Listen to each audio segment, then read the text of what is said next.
حضرت عبداللہ بن مسعود رضی اللہ عنہ بیان کرتے ہیں، گویا کہ میں رسول اللہ صلی اللہ علیہ وسلم کو دیکھ رہا ہوں۔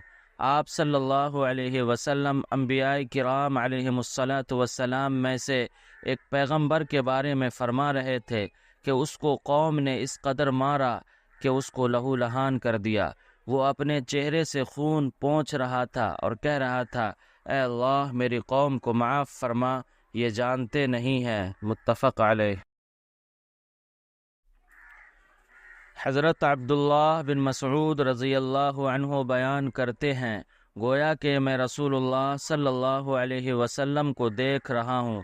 آپ صلی اللہ علیہ وسلم انبیاء کرام علیہم الصلاۃ والسلام میں سے ایک پیغمبر کے بارے میں فرما رہے تھے کہ اس کو قوم نے اس قدر مارا کہ اس کو لہو لہان کر دیا۔ وہ اپنے